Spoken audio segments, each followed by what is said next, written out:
السلام علیکم ورحمۃ اللہ وبرکاتہ۔ الحمد للہ وسلام علی عباده الذین اصطفى۔ اللهم صل وسلم علی نبینا محمد صلی اللہ علیہ وسلم۔ اما بعد، حضرات محترم، حج کے احکام و مسائل آپ کے سامنے اختصار کے ساتھ بیان کیے جا رہے ہیں۔ پچھلی نشست میں چند معلومات آپ کے سامنے میں نے بیان کی تھی، جو کہ حج و عمرہ کے پیکنگ کے لحاظ سے تھی کہ جب حج کے لیے جانا ہے تو جو حضرات جا رہے ہیں ان کو تو ان کے جو ایجنٹس ہیں جو ان کو لے کر جا رہے ہیں کافی کچھ بتا دیا، لیکن چند بیچ میں ایسے بھی ہیں جن کو ابھی تک کسی بھی بات کے متعلق سوائے ٹکٹ، ویزا، پاسپورٹ کے علاوہ کچھ بھی نہیں پتہ۔ تو میں نے پچھلے نشست میں چند پیکنگ کے متعلق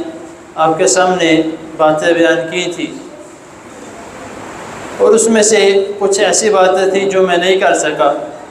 جس میں سے میں نے چند کہا تھا کہ جو چھری وغیرہ یا اس طرح کی کوئی نقصان پہنچانے والی چیز ہے، بظاہر انسان کی نیت تو نہیں ہے، لیکن شک و شبہ سے بچنا چاہیے، تو یہ اپنے ان بیگز میں رکھی جائیں جن میں جو بیگ آپ نے بک کروانا۔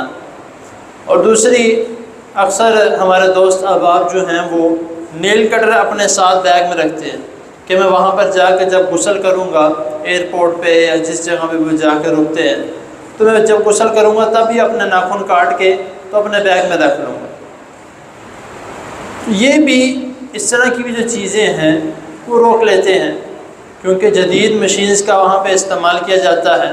ہر قسم کی چیز ادھر واضح نظر آتی ہے، باقاعدہ ایکسرے کے طور پہ نظر آتی ہے۔ میں نے کئی مرتبہ چلتے ہوئے جب وہ بیگ وغیرہ چیک کر رہے ہوں، LCD لگی ہوئی ہے، وہاں پہ میں نے کئی مرتبہ دیکھا ہے کہ ایکسرے کے طور پہ وہاں پر ہر ایک چیز واضح نظر آتی ہے، بے شک ہم نے اس کو کپڑوں میں لپیٹ کے رکھا ہے یا کس طرح سے بھی رکھا ہے، ان کو واضح نظر آ جاتی ہے، اور پھر پوچھتے ہیں اس میں کیا ہے۔ تو اس لیے ان تمام چیزوں سے جو ہے وہ بچیں۔ جتنے مرضی آپ کے تعلق ہوں، جتنے مرضی آپ کے وہاں پر جاننے پہچاننے والے لوگ ہوں، لیکن جب اس طرح کوئی معاملہ بنتا ہے جب کوئی بھی قریب نہیں آتا۔ تو اس کے بعد جو ہے ایک اور جو مین چیز جو ہے کہ بیگ کے وزن کے متعلق آپ نے اکثر آپ کے جو ایجنٹس وغیرہ ہیں جو آپ کو لے کے جا رہے ہیں، انہوں نے آپ کو بتایا ہوگا کہ جو آپ نے بیگ بک کروانا ہے، ادھر اگر آپ مثال کے طور پہ سعودیہ ایئرلائن کی فلائٹ میں جا رہے ہیں یا PIA کی فلائٹ میں جا رہے ہیں، تو اس میں انہوں نے جو آپ کا ویزا کارڈ ہے یا جو پمفلٹ آپ کو ملتا ہے، اس کے نیچے انہوں نے وزن لکھا ہوتا ہے کہ ایک بندے کا اتنا وزن ہے اور واپسی میں اتنا وزن ہوگا۔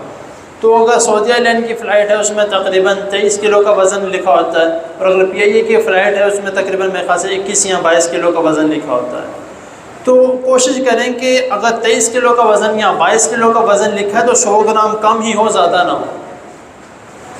کیونکہ جب آپ نے وہاں پہ جا کے بک کروانے کے لیے اپنا بیگ رکھنا ہے، اگر 100 گرام زیادہ ہو اس نے آپ کا بیگ کھلوا کے سامان نکلوا دینا ہے کہ اس کو سامان کو کسی اور بیگ میں شفٹ کرو، یا اس سامان کو نکال کے اپنے اس بیگ میں شفٹ کر لو جو ساتھ لے کے جانا ہے۔ وہ 100 گرام بھی انہوں نے برداشت نہیں کرنا۔ تو اسی لیے جو وزن آپ کے پمفلٹ پہ لکھا ہوا ہے ٹھیک اسی کے مطابق یا کوشش کریں کہ اسی سے کم ہو، زیادہ نہ ہو،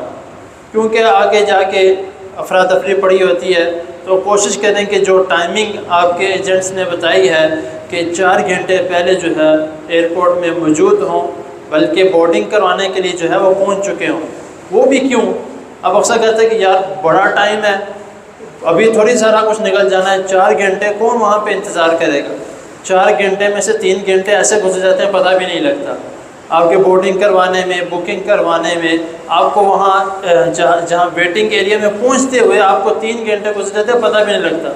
بعد میں آپ نے احرام باندھنا ہے، آپ نے غسل کرنا ہے، وضو کرنا ہے، اگر نماز کا وقت ہے نماز ادا کرنی ہے، تو باقی ٹائم اس میں گزر جاتا ہے۔ تو اسی لیے 4 گھنٹے پہلے، اور یہ بھی منیمم ٹائمنگ انہوں نے بتائی ہے، میکسیمم ٹائمنگ تو اکثر کہتے ہیں کہ 5 سے 6 گھنٹے پہلے وہاں پہ موجود ہو۔ وہی بس اسی لیے کہتے ہیں کہ آپ کی سہولیت کے لیے کہ آپ وہاں پہ وقت سے پہنچیں، آپ کو ہر چیز اچھے طریقے سے مہیا ہو۔ اگر آپ عین ٹائم پہ پہنچتے ہیں، یعنی کہ آخری وقت میں پہنچتے ہیں، تو آپ کے ساتھ جو وہاں پر سلوک کیا جائے گا، وہ جو اس طرح جاتے ہیں ان کو تو علم ہے کہ وہاں پہ جا کے پھر وہ آپ کو افراتفری میں آپ کا بیگ کدھر پھینک رہے ہیں، آپ کو کدھر لے کے جا رہے ہیں، کچھ سمجھ نہیں لگتا، اور نہ اس بات کا خیال کیا جاتا کہ آپ کو کیا چیز مل رہی ہے، جو آپ کو ملنی چاہیے وہ مل رہی ہے کہ نہیں مل رہی۔ تو جب آپ وقت سے پہلے جائیں گے، آپ کے اطمینان کے ساتھ وہ آپ کا سامان بھی رکھیں گے، آپ کے ساتھ ہیلپ بھی کریں گے، سارا کچھ آپ کو گائیڈ بھی کریں گے۔ آپ ان سے پوچھو کہ بھائی فلان جگہ پہ جانا، آپ کو بتائیں گے، لیکن جب آخری وقت ہوگا وہ کہیں گے جو بھی کرنا ہے تم کرو، بھائی ہم سے نہ پوچھو۔ تو اسی لیے ان تمام چیزوں کا ہمیں خاص طور پر جو ہے وہ خیال کرنا چاہیے۔ سب سے پہلے میں نے آپ کو جو پچھلی نشست میں نے آپ کو بتایا کہ ایسی چیزیں جو ہیں وہ اپنے ہینڈ بیگ میں، جو اپنے جہاز میں لے کر جانا ہے، اس میں نہ رکھی جائے جو کہ آپ کو روک لی جائے، جیسے چھری ہے، یا اس کے علاوہ جو نیل کٹر ہے، یا اور باقاعدہ جو باقی چیزیں ہیں نقصان پہنچانے والے جس طرح سے، تو اس کے متعلق میں نے بتایا۔ اور دوسرا میں نے آپ کو بتایا تھا کہ اپنے جو بیگ بک کروانے والے ہیں اس میں پانی والی چیزیں نہیں رکھنی۔ پانی سے مراد جوس ہے یا پانی پینے والا ہے، اس طرح چیزیں بے شک سیل پیک بھی ہوں تب بھی انہوں نے کھلوا دینی۔ آپ نے کچھ راستے میں پینا ہے تو جو آپ نے ہینڈ کری لکھتے ہیں نا اس میں رکھ لیں، اس میں انہیں منع نہیں کرتے، کبھی ہو جائے تو منع کر دیتے ہیں، لیکن عموماً جو ہے وہ اس کے متعلق منع نہیں کرتے۔ اور تیسرا جو میں نے آپ کو ابھی بتایا کہ وزن کے متعلق، اور چوتھا وہ بھی میں پیچھے بتا چکا ہوں کہ اپنے جو پاسپورٹ ہیں، ویزاز وغیرہ ہیں، باقی آپ کی جو چیزیں ہیں اس کی فوٹو کاپی، اس کے متعلق میں پہلے بتا چکا ہوں۔ اللہ تعالیٰ کے حضور دعا ہے اللہ تعالیٰ ہمیں جو بھی بھائی جا رہے ہیں اللہ تعالیٰ ان کو خیر و عافیت سے لے کر جائے اور خیر و عافیت سے واپس لے کر آئیں، اور جو جن کی نیت ہے نہیں جا سکے اللہ تعالیٰ ان کو اگلے سال جو ہے وہ اس کا موقع عطا فرمائے۔ جزاکم اللہ۔